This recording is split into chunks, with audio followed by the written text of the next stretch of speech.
வணக்கம் நண்பர்களே. இன்றைக்கு என்னுடைய சமையல் அறையில் பேசன் ஆல்மண்ட் பர்ஃபி எப்படி செய்கிறதுன்னு செய்து காட்டுறேன்.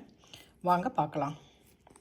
ஒரு நான்ஸ்டிக் கடாயில் 1.25 கப்பு கடலை மாவு எடுத்துக்கோங்க.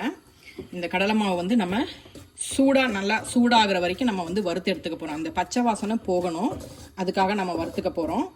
இப்போ 4 நிமிஷம் நான் மீடியம் ஃப்ளேமில் வச்சு வறுத்துருக்குறேன். இப்போ நிறுத்திட்டு இந்த மாவை நம்ம ஜலிச்சு எடுத்துக்கலாம். இந்த வறுத்த கடலை மாவை நான் ஜலிச்சு வச்சுக்க போகிறேன். இதில் நம்ம ஜல்லடை பெரிய ஓட்டையாக இருக்கிறதா எடுத்துக்கோங்க. ரொம்ப சின்ன ஓட்டை நமக்கு வேண்டாம். இப்போ இந்த கடலை மாவோட நான் அதே அளவு 1.25 கப்பு பாதாம் பருப்போட மாவு ஆல்மண்ட் ஃப்ளோரு, நான் இந்த பிராண்ட் யூஸ் பண்ணுறேன். நீங்கள் எந்த ஆல்மண்ட் ஃப்ளோர் கிடைச்சாலும் நீங்கள் பயன்படுத்திக்கலாம். அதையும் நீங்கள் அதே மாதிரி அந்த பெரிய ஓட்டை இருக்கிற அந்த ஜல்லடையில் ஜலிச்சு வச்சுக்கோங்க. அதை 100% நம்மளால் ஜலிச்சு எடுக்க முடியாது, மீதி இருந்தாலும் பரவாயில்ல. இந்த கொஞ்சம் கோர்ஸாக இருக்குது பாருங்கள், அதையும் அப்படியே சேர்த்துக்கோங்க. நம்ம இந்த மாவு கொஞ்சம் ஃப்ரீ ஃப்ளோ ஆகணுங்கிறதுக்காக தான் ஜலிச்சு எடுத்துருக்குறோம். இப்போ இது ரெண்டையும் நம்ம மிக்ஸ் பண்ணிக்கலாம். இப்போ இதே பாத்திரத்தை நீங்கள் சும்மா தொடச்சிட்டு இதில் நம்ம சர்க்கரையை எடுத்துக்கலாம். இப்போ அதே வானலில் சர்க்கரை எடுத்துக்கோங்க. சர்க்கரை நான் 4.25 கப்பு எடுத்துருக்கிறேன்.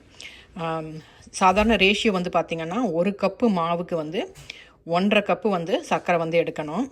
அது கூட நீங்கள் ஒரு 1.5 கப்பு தண்ணி சேர்த்துக்கோங்க. சேர்த்து முதல்ல இதை கலக்கி சர்க்கரை லேசாக கரையட்டும். அதுக்கு பிறகு நம்ம அடுப்பை ஆன் பண்ணிக்கலாம். பாருங்கள், சர்க்கரை கரைஞ்சிருச்சு.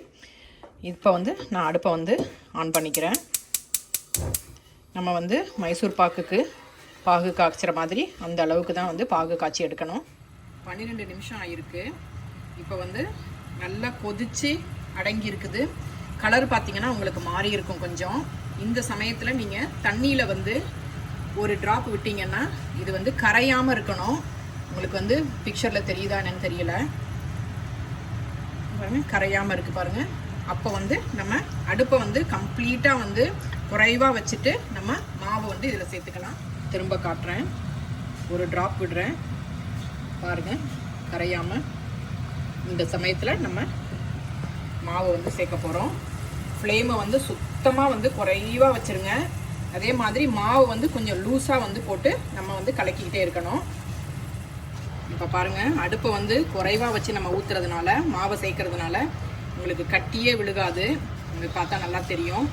இப்போ அடுப்பு தணலை திரும்ப மீடியத்துக்கு வச்சுட்டு நம்ம நெய் சேர்க்க போகிறோம். சர்க்கரை எவ்வளோ சேர்த்தமோ அந்த அளவுக்கு நம்ம நெய் சேர்க்க போகிறோம். இப்போ முதல்ல 1 கப்பு நெய் சேர்த்துக்கலாம். நெய் ரொம்ப கொதிக்க இருக்கணும்னு தேவையில்லை. நம்ம ஒரு கப்பாக ஊற்றி நம்ம இதை கலக்கி பார்த்தீங்கன்னா கொஞ்சம் கொஞ்சமாக அப்படியே அப்சர்வ் ஆகிட்டே வரும். கப்பு ஆல்ரெடி சேர்த்துட்டேன். இப்போ இது 3வது கப்பு. கப்பையும் ஃபுல்லாக இழுத்துருச்சு. இப்போ 4வது கப்பு. இன்னொரு 1/2 கப்பு சேர்த்துக்கலாம். பாருங்க, அவ்வளவா கீயையும் அப்சர்வ் பண்ணிருச்சு. முழுக்க முழுக்க நம்ம கீயில் தான் இந்த பர்ஃபி செய்கிறோம்.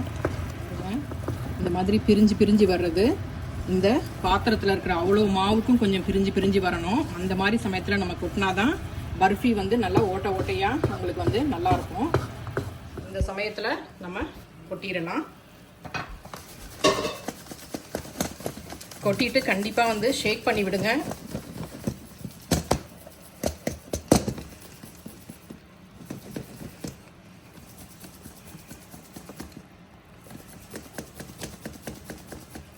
ஓகே, கொஞ்சம் சூடாக இருக்கிறப்பவே நம்ம பீஸ் போட்டுறணும். இது ட்ரே நீங்கள் முன்னாடியே ஆயில் தடவி வச்சுருங்க. நெய் தடவை வேணாம். ஆயில் தடவினீங்கன்னா உங்களுக்கு எடுக்கிறதுக்கு ஈஸியாக இருக்கும். உங்களுக்கு அதே மாதிரி தேவையான அந்த டிசைனில் நீங்கள் கட் பண்ணிக்கோங்க. ஆல்மண்ட் பேசன் பர்ஃபி அருமையாக வந்திருக்குது. அப்படியே சாஃப்டாக இருக்குது பாருங்கள். மேலே ஒரு கிறிஸ்பினஸ், உள்ள ஒரு சாஃப்ட், ஃபஸ்ட் கிளாஸாக இருக்குது. இந்த ரேஷியோவில் பார்த்திங்கன்னா உங்களுக்கு 70 பீஸ் வந்திருக்குது. இது இந்த 2 கிலோ செய்கிறதுக்கான இந்த ட்ரே 2 கிலோ சைஸ் நம்ம செய்யலாம். உங்களுக்கு இந்த ரெசிபி பிடிச்சிருந்ததுன்னா லைக் பண்ணுங்கள், ஷேர் பண்ணுங்கள், சப்ஸ்கிரைப் பண்ணுங்கள். என்ஜாய். தேங்க்ஸ் ஃபார் வாட்சிங்.